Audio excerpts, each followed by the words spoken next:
Sallallahu ala Muhammad. Sallallahu alaihi wasallam. Sallallahu ala Muhammad.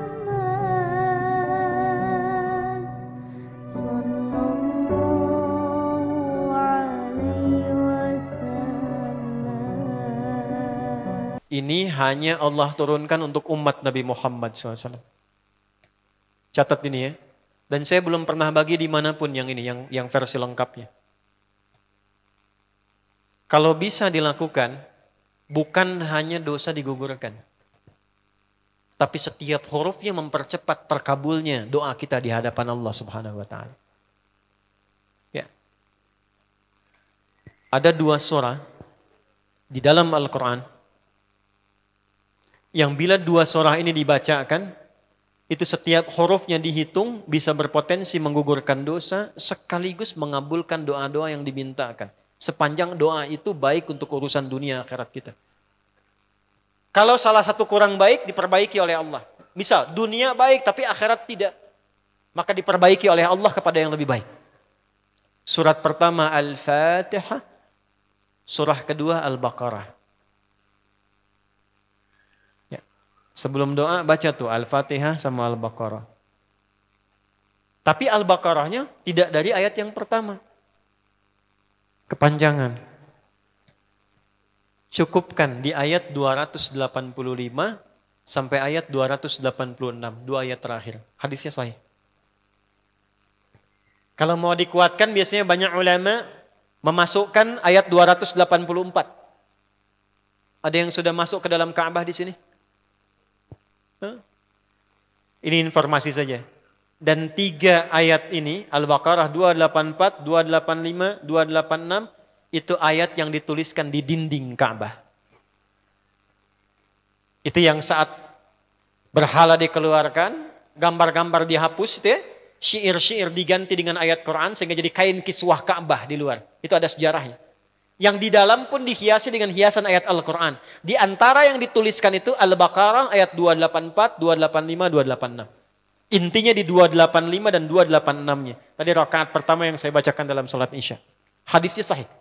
Itu spesial malaikat Jibril turun kepada Nabi Muhammad SAW mengabarkan kabar gembira siapa yang membiasakan membaca Al-Fatihah. Ya, kemudian 2 ayat terakhir di Al-Baqarah dari amanar rasulu sampai fangsurna 'alal qaumil kafirin, tidaklah dia membacakan itu kecuali setiap hurufnya dijaminkan mengabulkan doa-doa yang dia mohonkan sepanjang benar doanya dan tidak diselimuti maksiat.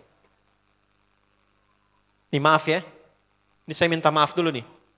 Kalaupun Anda benar doanya khusyuk sampai nangis, tapi ada selimut maksiat dalam permohonan doa itu pengabulannya mental lagi.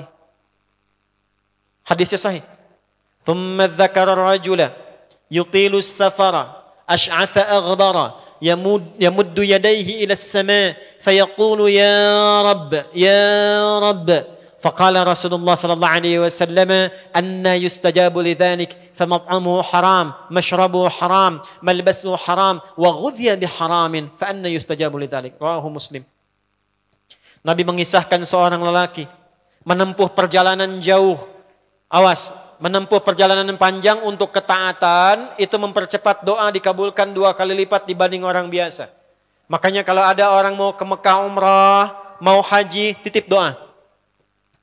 Ada yang mau beasiswa ke Madinah, ke Mekah, ke Al-Azhar, ke Mesir, titip doa. Saya biasanya kalau mau berangkat umrah, Ustaz titip doa, ayo tulis banyak tuh. Enggak saya baca. Saya simpen aja, ntar dekat Ka'bah, ya Allah engkau maha mengetahui. Ya. Mohon kabulkan semua doa-doa ya dari teman-teman jamaah yang dititipkan dalam kertas yang telah mereka tuliskan itu. Simple Pak, daripada capek kita bacakan satu-satu. Dan alhamdulillah biasanya ya insya Allah terkabul. Insya Allah. Itu perjalanan jauh. Nah orang ini menempuh perjalanan untuk sekedar berdoa. Safar. Ya, safar yang baik. Kemudian yang kedua, yamuddu yadaihi ilas sama, dia mengangkat tangannya ke langit. Ini saya tidak bermaksud mengajarkan ya, cuma menunjukkan prakteknya begini nih. Ada yang bisa bantu saya nggak satu orang maju? Cepat. Yang depan aja, depan. Jazakallah khair. Mohon pegangkan mic sebentar. Terima kasih ya. Lihat sini. Gini. Nah, jazakallah.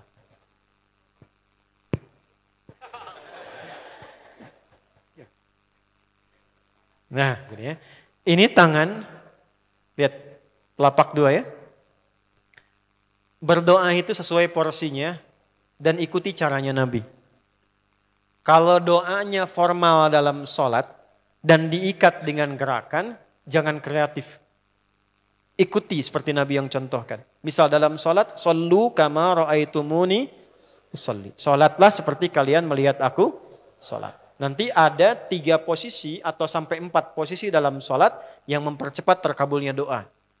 Posisi puncaknya sujud. Hadisnya sahih. Inna ma aqrabal abdi min rabbihi wa huwa sajidun fa aktsirud doa. Keadaan terdekat antara hamba dengan Rabbnya adalah saat sujud. Maka perbanyak doa saat sujud.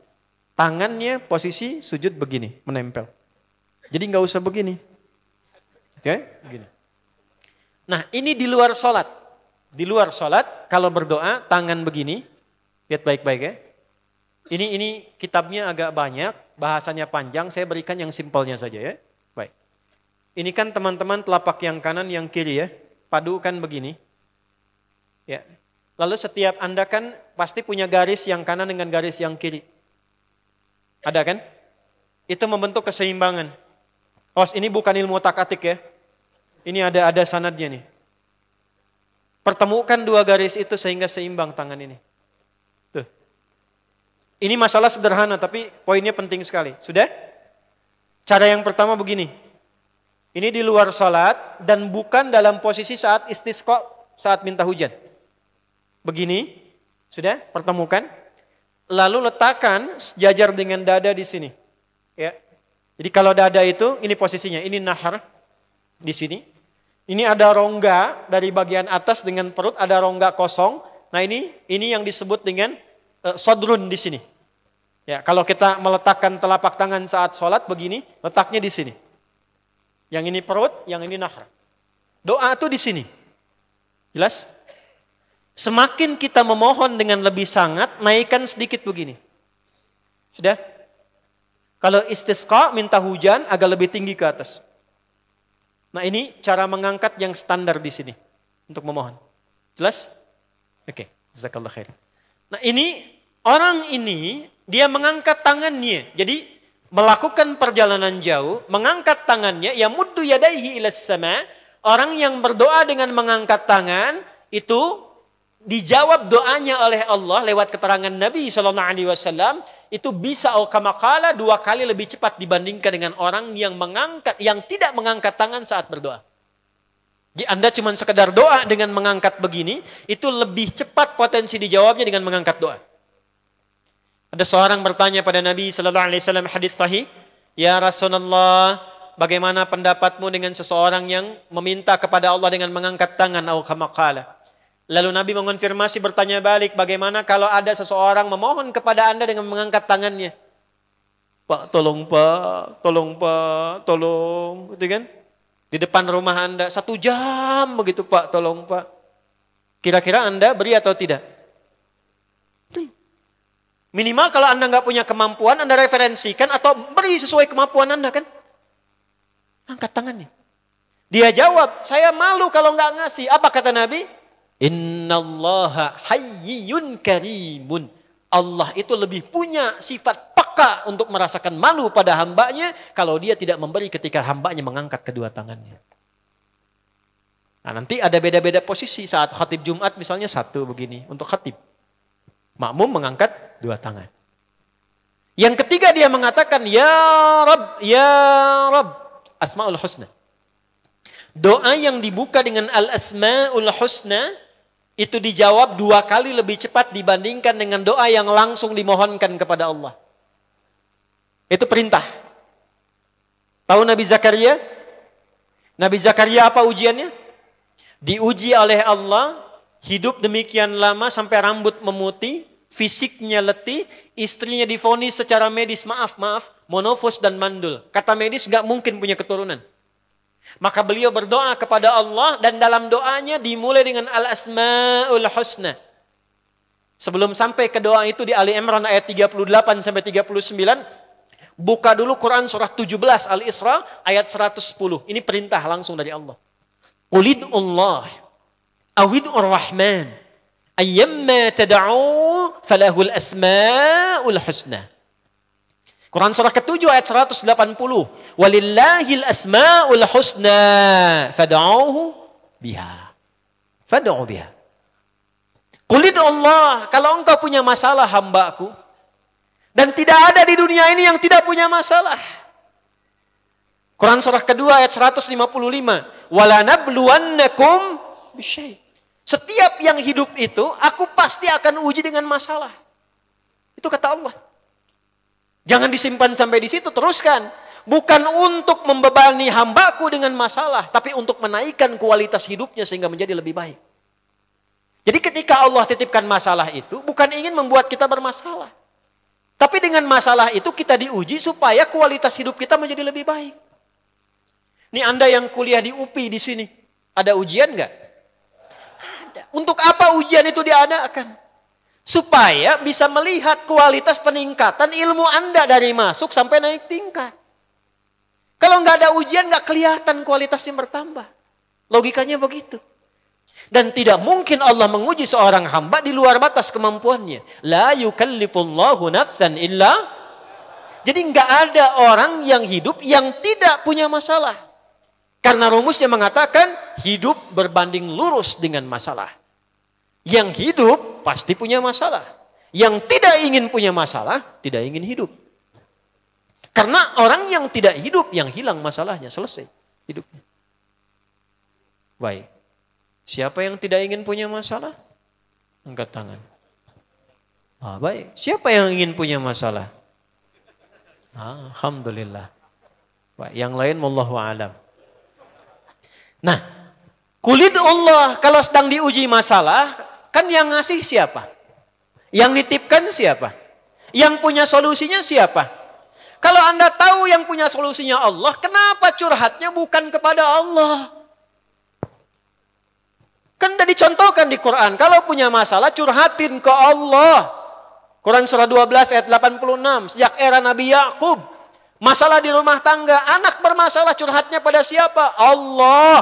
Innama ashku bathi wa huzni ilallah. Aku tuh kalau punya masalah sesedih apapun. Curhatnya Allah. Bentangkan sajadahmu.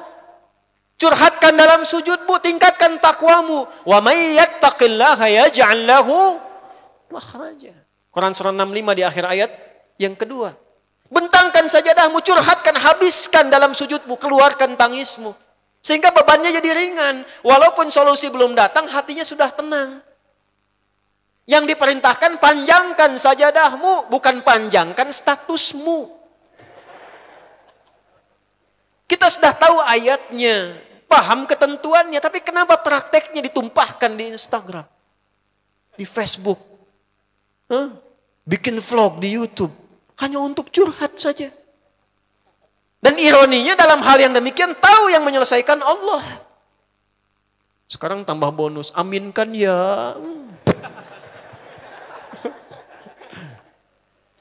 Yang mengaminkan doa ini mudah-mudahan dihilangkan masalahnya. Puguma mana yang ada bermasalah kayaknya di dia. Itu gimana kumaha tuh ya teh? Paham? Curhatkan sama Allah. Nah bagaimana mintanya? Sebut namanya ya Allah. Awidur Rahman. Kalau kita ingin minta lebih cepat, minta dengan kelembutan Ar-Rahman. Rahman itu bisa disebut namanya ya Rahman. Bisa cari cara mintanya yang paling lembut. Yang menyentuh. Allah senang dengan kalimat yang menyentuh. Misal ya. Kembali ke Nabi Zakaria tadi. Quran surah 3 ayat 38. Hunalika da'a Zakaria rabbah. Qala rabbi habli min ladunka dzurriyyatan thayyibah. Innaka sami'ud du'a. Ya Allah, hamba-hambamu itu telah menghukumi aku dan istriku tak akan mungkin punya keturunan. Sedangkan engkau yang maha pemberi tanpa punya batasan. Mereka mengatakan istriku punya keterbatasan. Maka aku memohon kepadamu yang pemberianmu tak ada batasan. Mohon ya Allah anugerahkan keturunan dari sisimu saja ketika mereka mengatakan tidak mungkin itu punya. Sungguh engkau yang maha mendengar doaku ya Allah. Perhatikan, kalau kepada yang maha mendengar saja tidak terkabulkan, mohon tunjukkan kepadaku saat ini dengan cara apa lagi dan kepada siapa lagi aku mesti memohon. Itu dalam banget. Ya Allah, engkau perintahkan aku berikhtiar mencari kerja, aku lakukan.